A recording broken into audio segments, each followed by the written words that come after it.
নমস্কার বন্ধুরা, আপনারা দেখছেন মিস্টার সেলফ স্টাডি।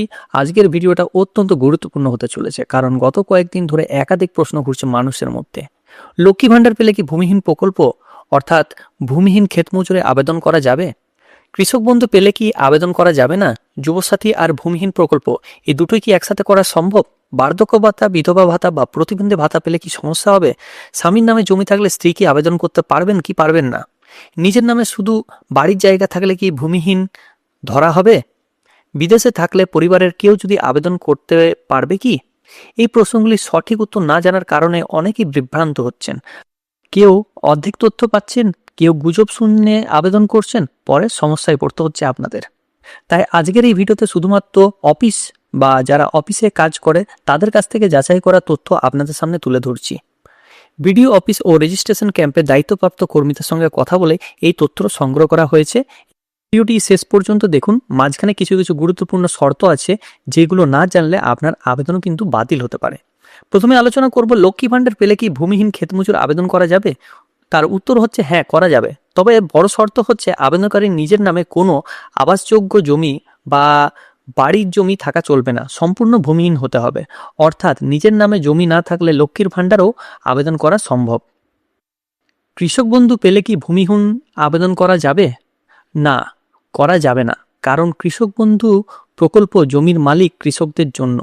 যদি আপনার নামে জমি থাকে এবং আপনি কৃষক বন্ধু পান, তাহলে আপনি ভূমিহীন হিসাবে আবেদন করতে পারবেন না।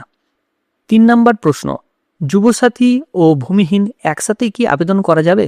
উত্তর হলো হ্যাঁ, করা যাবে। দুটি আলাদা প্রকল্প, শর্ত পূরণ করলে একসাথে অবশ্যই আবেদন করা সম্ভব। বার্ধক্য ভাতা, বিধবা ভাতা এবং প্রতিবন্ধী ভাতা পেলে কি সমস্যা হবে? না, কোনো সমস্যা নেই। এই ধরনের সামাজিক সুরক্ষা ভাতা পেলেও ভূমিহীন প্রকল্পে আবেদন করা যাবে যদি নিজের নামে জমি না থাকে। 5 নম্বর প্রশ্ন, স্বামীর নামে জমি থাকলে স্ত্রী কি আবেদন করতে পারবেন? হ্যাঁ, অবশ্যই পারবেন। এখানে আবেদনকারীর নিজের নামে জমি আছে কিনা সেটাই দেখা হবে। 6 নম্বর প্রশ্ন, নিজের নামে যদি বাড়ির জায়গা থাকে সেক্ষেত্রে কি আবেদন করা যাবে?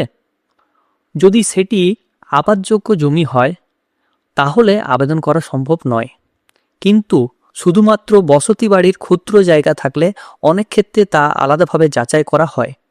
আবেদন করার আগে অবশ্যই স্থানীয় অফিসে জেনে নেওয়া খুবই দরকার। 7 নম্বর প্রশ্ন, লক্ষ্মী ভাণ্ডার পেলে কি যুবসাথী অ্যাপ্লাই করা যাবে বা আবেদন করা যাবে? একদমই না, দুটি প্রকল্প একসাথে নেওয়া একদমই যাবে না। যারা লক্ষ্মী ভাণ্ডারের সুবিধাভোগী তারা যুবসাথীতে আবেদন করতে পারবেন না। তবে গুরুত্বপূর্ণ কিছু শর্ত রয়েছে ব্যাংক সংক্রান্ত, সেগুলো আপনাদের একটু জানা দরকার। আবেদনকারী নিজের ব্যাংক অ্যাকাউন্ট থাকতে হবে, কোনো জয়েন্ট অ্যাকাউন্ট থাকলে কিন্তু হবে না। এবং সে ব্যাংকের সাথে অবশ্যই আধার লিঙ্ক বাধ্যতামূলক। এবং নাম, জন্ম তারিখ এবং আইএফএসসি কোড ভুল হলে ফর্ম বাতিল হবে। এবং অন্যের ব্যাংকে অ্যাকাউন্ট দেওয়া চলবে না। যদি ব্যাংকে আপনার নামই থাকে, ব্যাংকের নাম, তবেই কিন্তু আপনি সেটা দেবেন। অন্য বা বাবা বা মায়ের কারো ব্যাংক অ্যাকাউন্ট কিন্তু ব্যবহার করবেন না। এবার একটা প্রশ্ন আছে, বিদেশে থাকলে কি হবে? দেখুন, সরাসরি আবেদনকারী উপস্থিত না থাকলেও সমস্যা হয়। অনেক ক্ষেত্রে বায়োমেট্রিক বা স্বাক্ষরের প্রয়োজন হয়, তাই সেক্ষেত্রে স্থানীয় ক্যাম্পে সরাসরি জেনে নেওয়া উচিত। আবেদন করার আগে নিজের যোগ্যতা ভালোভাবে মিলিয়ে নিন। না জেনে আবেদন করলে পরে রিজেকশন হলে দোষ দেওয়ার সুযোগ থাকবে না। ভিডিওটা যদি আপনার উপকারে আসে লাইক করুন, আপনার এলাকায় কি বলা হচ্ছে কমেন্টে জানান। আর গুরুত্বপূর্ণ সরকারি আপডেট সবার আগে পেতে মিস্টার সেলফ স্টাডি চ্যানেলটিকে সাবস্ক্রাইব করে রাখুন এবং পাশে যে বেল আইকন রয়েছে সেটাকে অন করে রাখুন নিয়মিত সবার প্রথম সঠিক আপডেট পাওয়ার জন্য। সো ধন্যবাদ, ভালো থাকুন, সুস্থ থাকুন। আশা করছি এই ভিডিওটা আমাদের ভালো লেগেছে।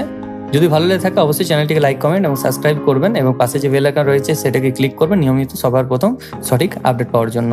সো থ্যাংক ইউ, ধন্যবাদ এই ভিডিওটা শেষ অবধি দেখার জন্য।